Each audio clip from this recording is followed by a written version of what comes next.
유기의 외환시장 이야기. 안녕하세요. 유기입니다. 지난주 예측 환상적이었다 생각합니다. 고점에 거의 붙여서 저항을 이야기했고 하락할 것이라고 예측했었는데 거의 90% 정확하게 적중하지 않았나 생각합니다. 그냥 괜츠리 생색내기 한번 하고 시작해봅니다. 일교차가 심하니 감기 조심하세요. 지난주 역시 트럼프의 관세 전쟁이 시장을 움직였습니다. 트럼프는 캐나다와 멕시코의 관세 25% 부과를 발표했으나 이후 일부 경감할 수도 있다는 식의 발언이 나오면서 시장은 다시 오락가락하는 움직임을 보였습니다. 목요일 또 캐나다, 멕시코에 대한 자동차 관세를 한 달 유예하겠다고 발표하면서 또다시 달러를 약세로 움직이게 만들었습니다. 하지만 지난주 가장 큰 이슈는 역시 유럽 재무장 인프라 개선을 위한 자금 조성에 대한 것이고 이에 대한 기대감으로 유로화가 급상승했다는 것입니다.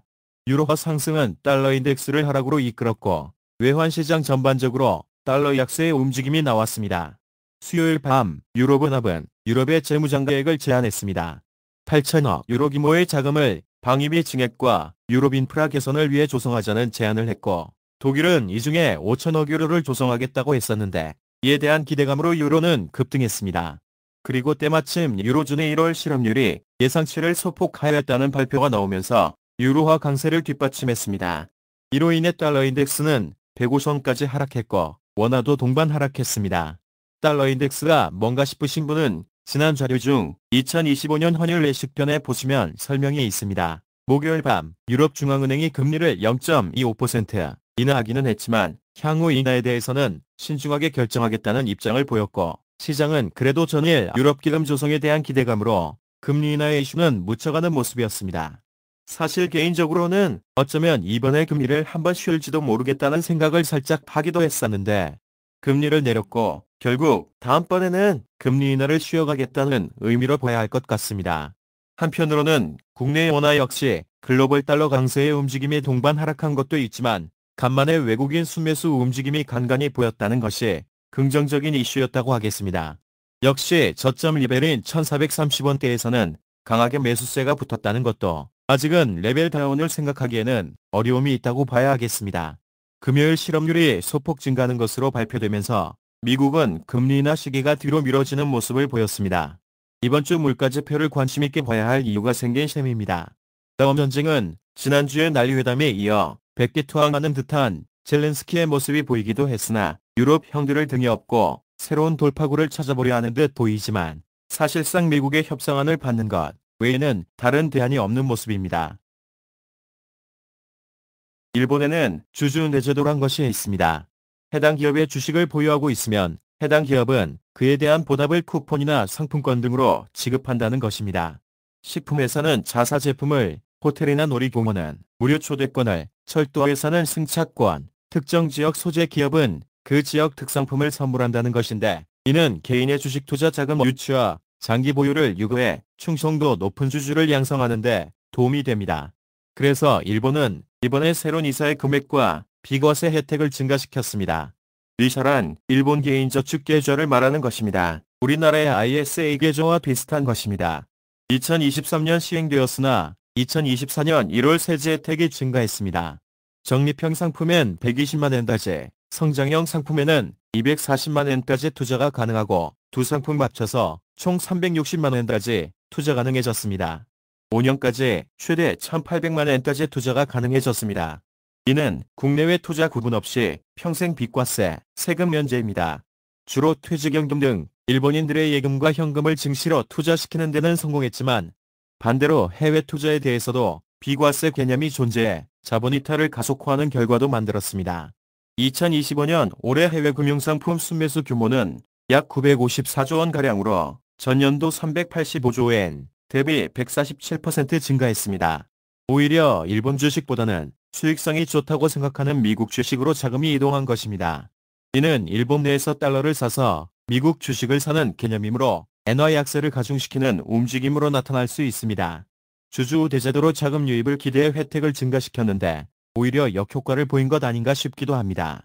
향후 미국의 관세 전쟁이 본격화되면 일본 내의 주식 가격은 하락할 것이고 해외 투자는 증가할 것이다. 그래서 엔화는 전반기보다 더욱 약세의 움직임으로 나타날 수 있고 향후 연말에는 165엔대까지 하락할 수도 있다는 의견이 있습니다. 제가 보는 연말 엔화 환율과는 반대되는 의견이라 주목해 볼 만하고, 또한 국내 증시에는 없는 주주대제도라는 부분도 한 번쯤 고려해 봄직합니다. 고령화 사회로 가는 우리 입장에서 단순 주식 투자의 수익에 목매기보다는 부가적으로 기업이 제공하는 요인들에 의해 장기 보유 혹은 보유만으로 만족도가 높은 부가 서비스가 주어진다면 국내 증시 상승에 어느 정도 도움이 될 것이고, 2021년 3,316을 찍었던 고점을 다시 갈 수 있는 원동력이 될 수 있지 않을까 생각해 봅니다. 연말 엔화 환율이 하락할 것이라는 저의 의견은 계속 유지하고 있습니다. 그럼 지난주의 엔화 시장 돌아보겠습니다. 월요일 우리나라는 대체 공휴일로 하루 쉬어갔고, 일본의 엔화는 151엔의 저항선에 부딪혀 막혀있는 모습을 보였습니다. 이후 미국의 경제지표가 좋지 않게 발표되면서 강세로 하락한 엔화는 수요일 밤 유료의 급등에 상대적 대치 통화의 개념으로 약세의 모습을 보이기도 했으나 결국은 글로벌 달러 약세의 움직임에 동조해서 하락을 재개합니다.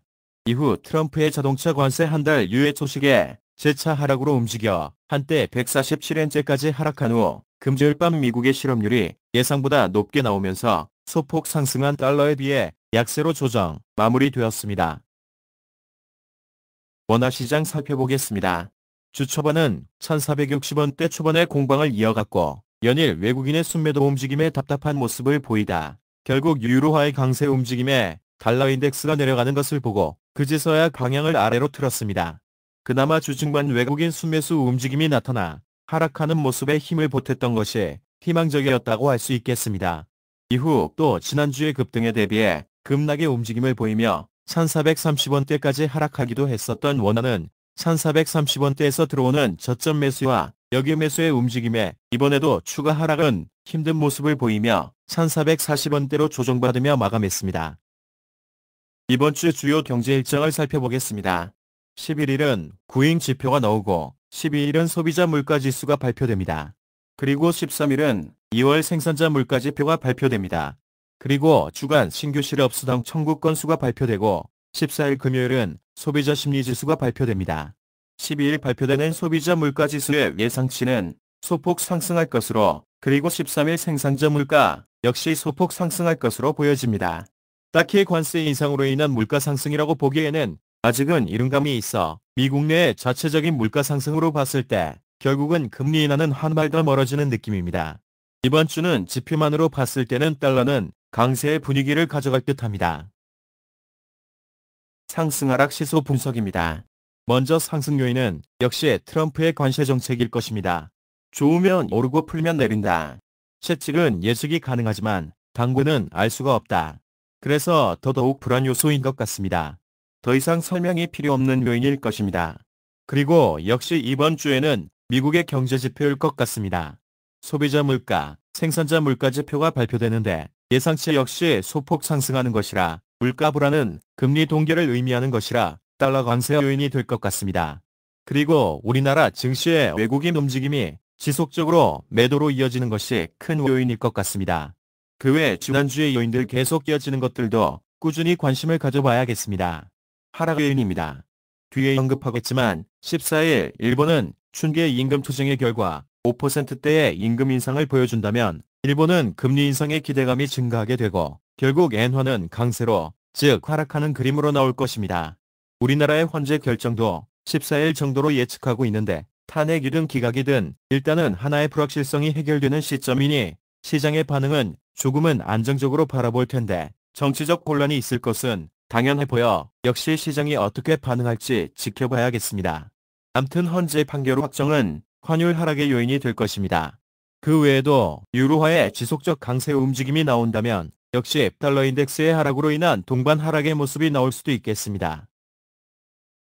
이번 주 주요 이슈를 다시 한번 정리해 보겠습니다.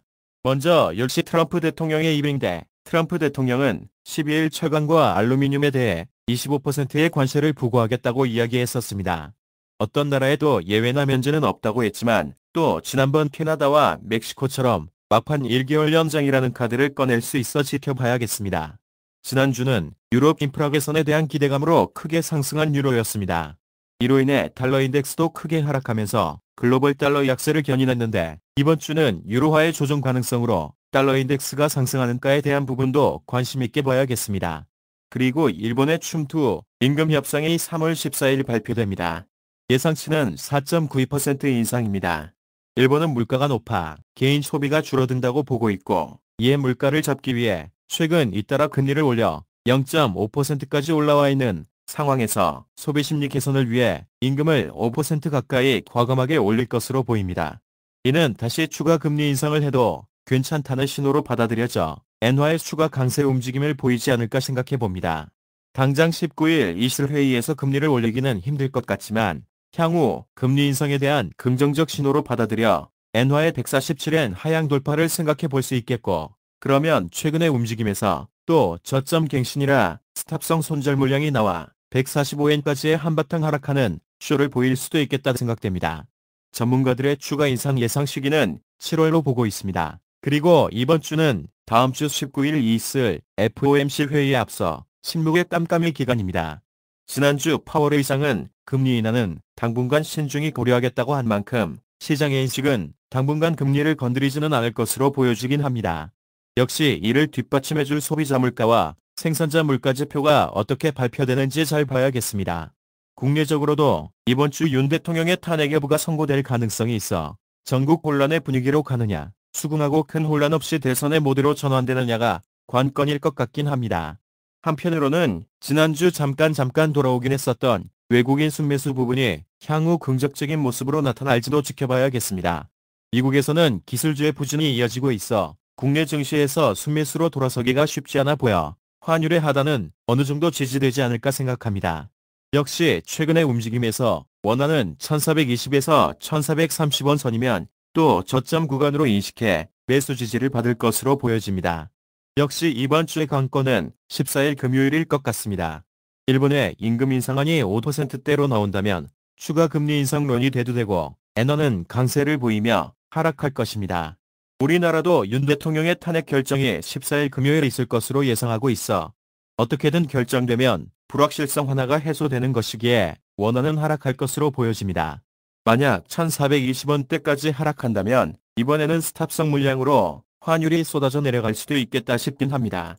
오래된 지지선은 그 아래 대량의 손절성 물량이 대기하고 있어 지난 몇 번의 하락 시도를 막았었던 지지선이 이번에 깨어진다면 크게 하락할 수도 있겠다는 생각을 해봅니다. 이번 주 예상 환율 변동 범위를 살펴보겠습니다. 엔화는 146.5엔에서 149.5엔, 원화는 1424원에서 1455원입니다. 이상으로 3월 11일 6위의 외환시장 이야기 마치겠습니다. 바야흐로 AI의 시대인가 봅니다. 저도 유튜브 드림들의 디자인을 AI를 이용해서 만들어 보았습니다. 몇 번의 디자인을 만들어 보고 선택한 것이 지금의 배경이 미제입니다. 세상에서 하나밖에 없는 로고와 바탕화면이 만들어진 겁니다. 이 어려운 작업을 마우스 몇 번으로 만들 수 있다는 것이 참 편해졌고 대단하다고 생각합니다. 1년 전 처음 시작할 때의 디자인에 비하면 정말 천지개벽한 모습입니다. 나름 뿌듯하기도 하고 열심히 하고 있는 저를 스스로 아주 칭찬합니다. 100명 구독자의 유튜버가 100만의 유튜버가 될 때까지 열심히 해보겠습니다. 여러분도 주위에 널리 전파해 주시길 부탁드립니다. 그럼 다음 주 인사드리겠습니다. 일교차가 심하니 감기 조심하시기 바랍니다. 감사합니다.